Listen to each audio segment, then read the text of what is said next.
வருடம் முழுவதும் எத்தனையோ நிகழ்ச்சியில் கலந்து கொண்டாலும் நம்முடைய மகளிர் சுய குழுக்கள் இந்த நிகழ்ச்சிக்கு வருகின்ற போது ஒரு சொந்த வீட்டிற்கு என்னுடைய உறவினர்களை, என்னுடைய சொந்த அக்காக்களை, தங்கைகளை பார்க்கின்ற அந்த உணர்வு எப்போதுமே இந்த மாதிரி நிகழ்ச்சிகள்ல ஏற்படும்.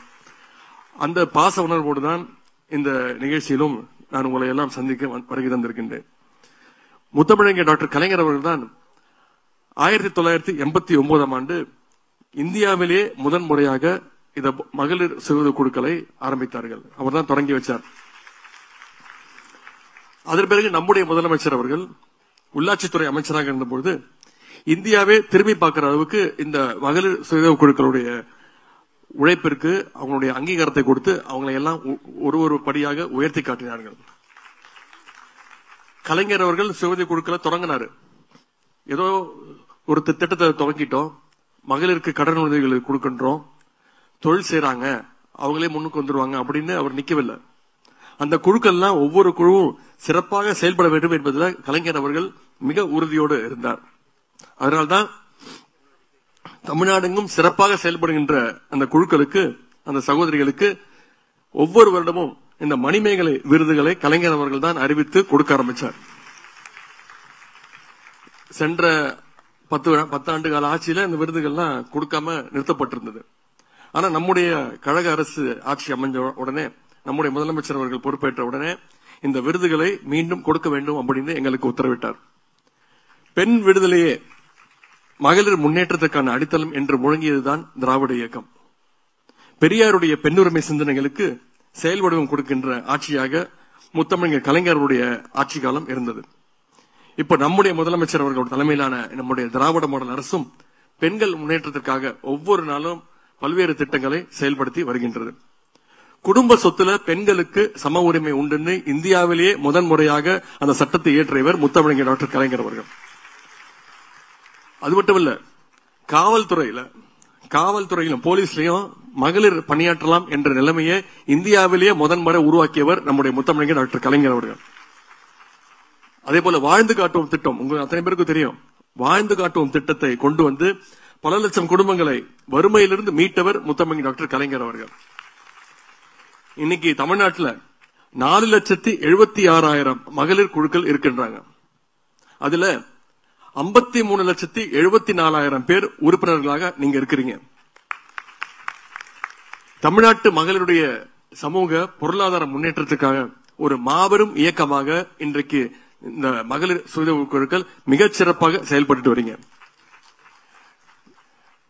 நான் எந்த மாவட்டத்திற்கு சுற்றுப்பயணம் போனாலும், உங்களுடைய முதலமைச்சர் எனக்கு உத்தரவிட்டிருக்காரு, எந்த மாவட்டத்துக்கு போனாலும் அங்க இருக்கக்கூடிய சிறப்பாக செயல்படக்கூடிய இயங்கக்கூடிய மகளிர் சுய குழுக்களை சேர்ந்த சகோதரிகளை வர வச்சு அவங்க விட்டு நீ பேசணும், அவங்களுடைய குறைகளை எல்லாம் நீ கேட்கணும் அப்படின்னு முதலமைச்சர் அவர்கள் உத்தரவிட்டாங்க.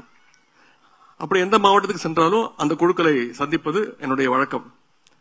சில மாதங்களுக்கு முன்பு திருவாரூர் மாவட்டத்திற்கு போயிருந்தேன். அங்கேயும் சுய குழுக்களை சேர்ந்த சகோதரிகளை வர வச்சு பேசினேன். அதே மாதிரி சென்ற ஒரு 15 நாட்களுக்கு முன்பு புதுக்கோட்டை மாவட்டத்துக்கு போயிருக்கும் போது அங்க இருக்கக்கூடிய குழு சகோதரிகள் எல்லாம் வர வச்சு அவங்க கிட்ட பேசினேன். குழுக்கள் மூலம் அவங்க கிடைக்கக்கூடிய அந்த கடன் உதவி, பயிற்சி, பொருட்களுக்கான அந்த சந்தை வாய்ப்பு, அவை அவருடைய வாழ்க்கை எப்படி முன்னேற்றி இருக்கிறது என்பதை எல்லாம் அவங்க என்கிட்ட சொன்னாங்க, பகிர்ந்து கொண்டாங்க. இந்த சந்திப்புகள் போதெல்லாம் அந்த குழு சகோதரிகள் வைக்கின்ற கோரிக்கைகள் ஒவ்வொன்றையும் முதலமைச்சருடைய கவனத்திற்கு எடுத்து செல்வது வழக்கம். அது முதலமைச்சர் அவர்கள் உடனடியாக அவங்க என்னென்ன கோரிக்கை வச்சிருக்கிறாங்களோ அதையெல்லாம் முடிந்த வரைக்கும் எவ்வளவு சீக்கிரம் முடியுமோ அதையெல்லாம் செஞ்சு கொடுக்கணும் உத்தரவிட்டிருக்கிறார். அதாவது கோரிக்கை வச்ச 6 மணி நேரத்துல பட்டா, 4 மணி நேரத்துல வீடு என்று நீங்க இருக்கீங்க சுய உதவி குழுக்களோட சகோதரிகள் உங்க கோரிக்கைகளை எல்லாம் உடனடியாக நிறைவேற்றி கொடுப்பவர் தான் நம்முடைய முதலமைச்சர் அவர்கள். குழு மகளிருக்கான அடையாள அட்டை கொடுக்கப்பட இருக்கின்றது.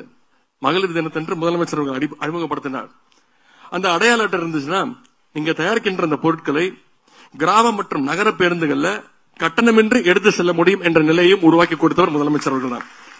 இந்த கோரிக்கையும் திருவாரூர்ல மகளிர் சுய குழுக்கள் சகோதரிகள் அவங்க வச்ச கோரிக்கை தான். இதுல முதலமைச்சர் சொன்ன உடனே இதை செஞ்சு கொடுங்க அப்படின்னாரு. விரைவில் அந்த ஐடி கார்டு உங்களுக்கு எல்லாம் கொடுக்கப்பட இருக்கின்றது.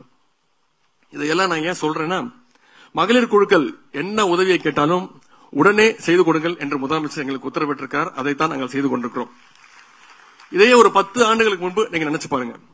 குறிப்பாக 2011 முதல் 2021 வரை முந்தைய ஆட்சி காலத்துல மகளிர் சுய குழுக்களுக்கு எந்த முக்கியத்துவமும் தரப்படவில்லை. இப்பொழுது நம்முடைய முதலமைச்சர் அவர்கள் ஒவ்வொரு ஆண்டும் எங்களுக்கு ஒரு டார்கெட் இலக்கு கொடுத்து அந்த குழுக்களுக்கு வங்கிக் கடன் இணைப்பு அதுக்கு ஒரு டார்கெட் கொடுத்து இதை செய்யணும் அப்படின்னு உத்தரவிட்டிருக்கிறார். அந்த இலக்கு அந்த டார்கெட் ஒவ்வொரு வருஷமும் அதிகப்படுத்தப்பட்டு போயிருக்கிறது. இந்த ஆண்டு மட்டும் எங்களுக்கு கொடுக்கப்பட்டிருக்கக்கூடிய டார்கெட், முதலமைச்சர் எங்களுக்கு கொடுத்திருக்கக்கூடிய டார்கெட் 37,000 கோடி ரூபாய் வங்கிக் கடன் இணைப்பு வழங்கப்பட வேண்டும் என்று கொடுத்திருக்கிறார்.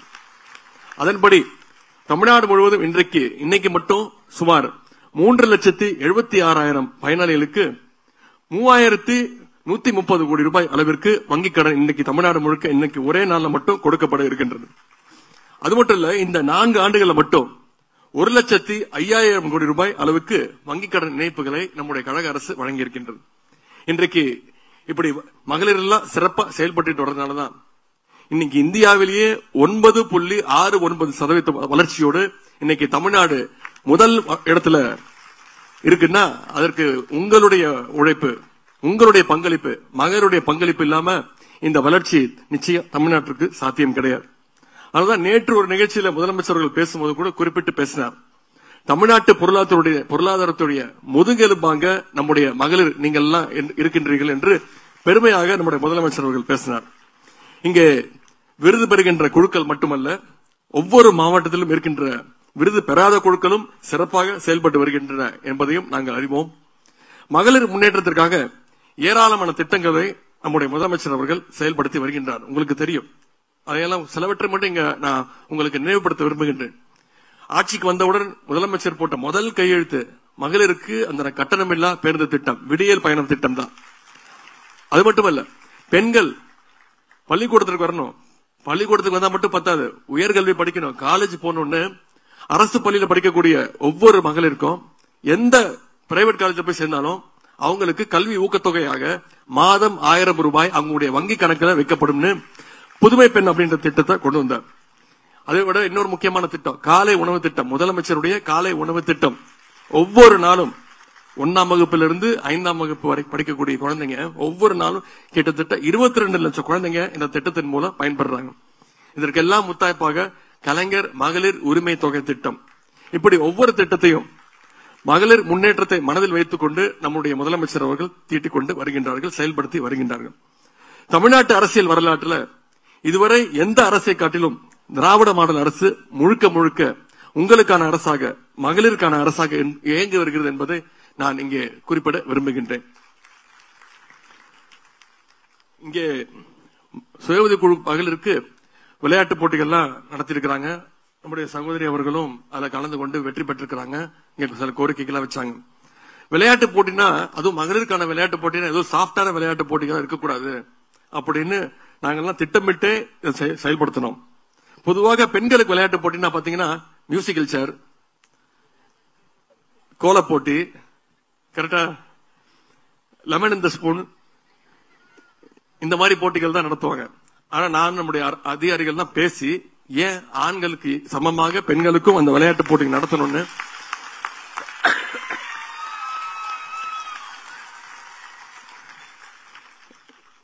நாங்க நடத்துற விளையாட்டு போட்டிகள், உங்களுக்காக நடத்தின விளையாட்டு போட்டிகள் பாத்தீங்கன்னா football match, kho kho match, kabaddi,